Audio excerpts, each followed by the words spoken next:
के पुरी में आज से विश्व प्रसिद्ध जगन्नाथ रथ यात्रा की शुरुआत हो रही है। भगवान जगन्नाथ भाई बलभद्र और बहन सुभद्रा के साथ आज 3 विशाल रथों पर सवार होकर गुंडीचा मंदिर की ओर प्रस्थान करेंगे। वहीं देश की दूसरी सबसे बड़ी भगवान जगन्नाथ जी की रथ यात्रा अहमदाबाद में निकाली जा रही है। रथ यात्रा के पहले गृह मंत्री अमित शाह भगवान जगन्नाथ की मंगला आरती में शामिल हुए और इसके बाद भगवान जगन्नाथ भाई बलभद्र और बहन सुभद्रा के विग्रह को रथ में विराजमान करवाया गया।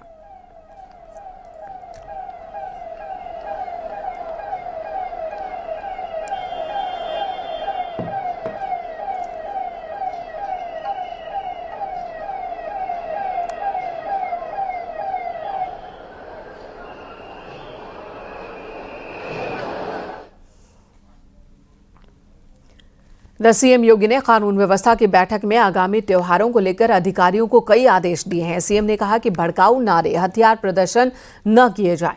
डीजे की आवाज भी मानक के मुताबिक ही हो और इस दौरान सीएम योगी ने यह भी कहा कि जातीय संघर्ष की साजिश को बर्दाश्त नहीं किया जाएगा।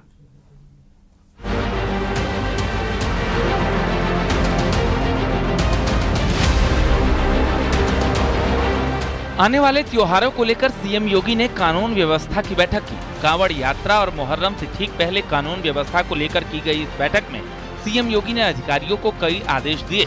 इस बैठक में अफसरों को सीएम योगी ने कहा, त्योहारों पर उल्लास बना रहे, कोई शरारत न हो, भड़काऊ नारे, हथियार प्रदर्शन न हो, ताजिया तय मानकों के मुताबिक ही बने, डीजे की आवाज मानकों के मुताबिक हो, कांवड़ मार्ग पर मांस मदिरा न बिके। साथ ही सीएम योगी ने निर्देश दिया कि जातीय तनाव या संघर्ष फैलाने की किसी भी साजिश को तुरंत बेनकाब करें। कौशाम्बी, इटावा और औरैया जैसी घटनाओं का जिक्र करते हुए उन्होंने कहा कि ऐसी घटनाओं पर शासन के आदेश का इंतजार न करें, बल्कि कानून के तहत कार्रवाई की जाए। Bureau report, news 18 UP Uttarakhand.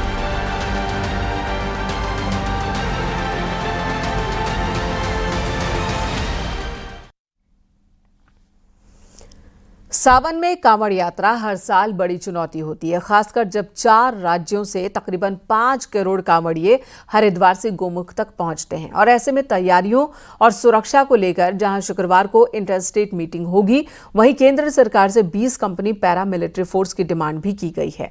इसी पर आपको ये रिपोर्ट दिखाते हैं।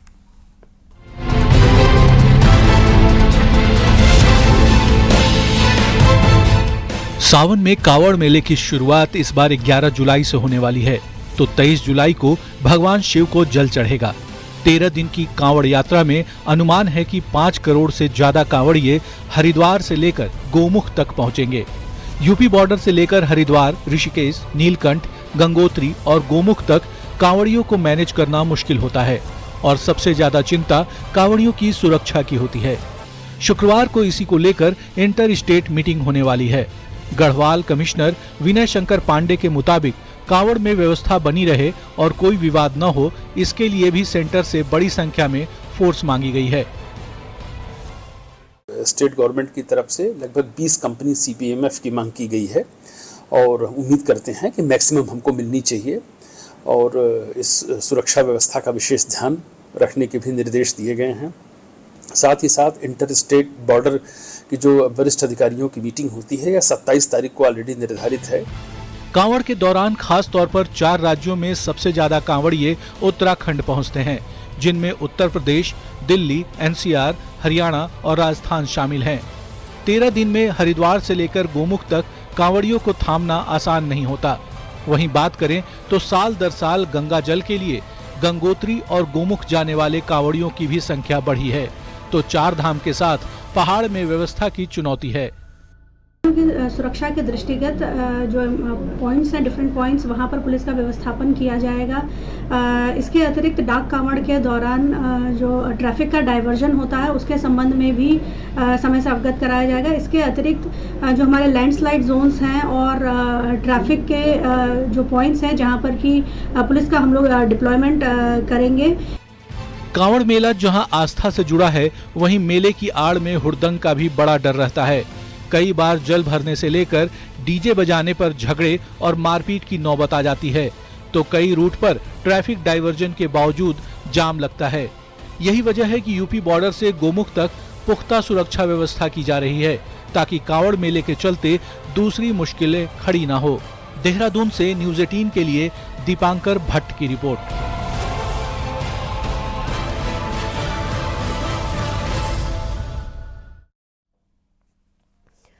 ऑनलाइन मोबाइल गेम पबजी के जरिए एक शादीशुदा महिला इश्क के जाल में फंस गई और इस तरह कि उसने अपने पति को 55 टुकड़े करने वाली धमकी दी।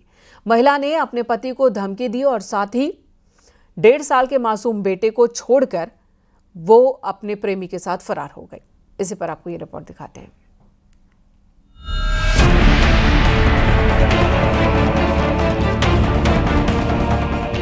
महोबा शहर कोतवाली क्षेत्र के भट्टीपुरा में 30 साल के शीलू रेखवार हलवाई हैं।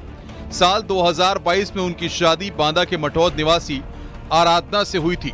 शादी के बाद आराधना को ऑनलाइन गेम पबजी की लत लग गई। गेम खेलते खेलते उसकी दोस्ती लुधियाना के शिवम से हो गई और फिर दोनों के बीच प्रेम संबंध बन गए। शीलू दिन भर दुकान पर काम करता था जबकि उसकी पत्नी घर पर पबजी खेलती थी। धीरे धीरे उसने पति से दूरी बनानी शुरू कर दी और जानबूझकर विवाद करने लगी। 1.5 साल के मासूम बच्चे को पीटकर पति पर अत्याचार के झूठे आरोप लगाने की कोशिश की। पति ने जब पत्नी को समझाने की कोशिश की तो उसे जान से मारने की धमकी दी गई। आराधना ने कहा कि अगर उसने उनके बीच आने की कोशिश की तो उसे 55 टुकड़ों में काटकर ड्रम में भर देगी।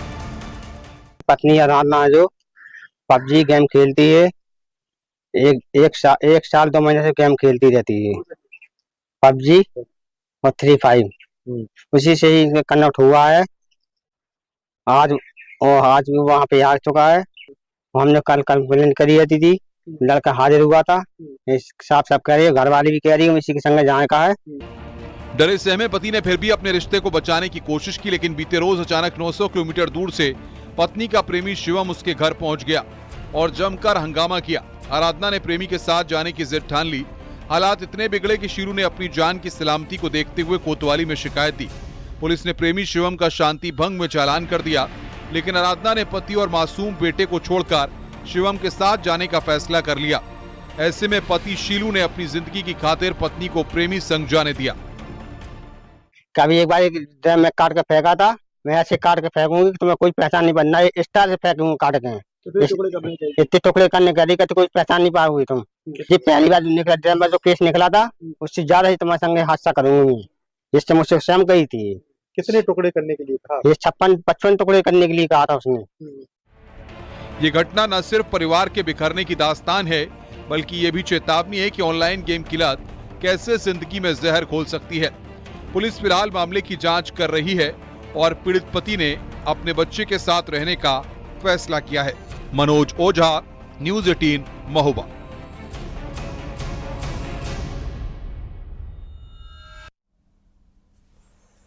यहाँ रुकेंगे एक ब्रेक के लिए, खबरें ब्रेक के बाद भी जारी हैं। आप देख रहे हैं न्यूज़ 18 उत्तर प्रदेश उत्तराखंड।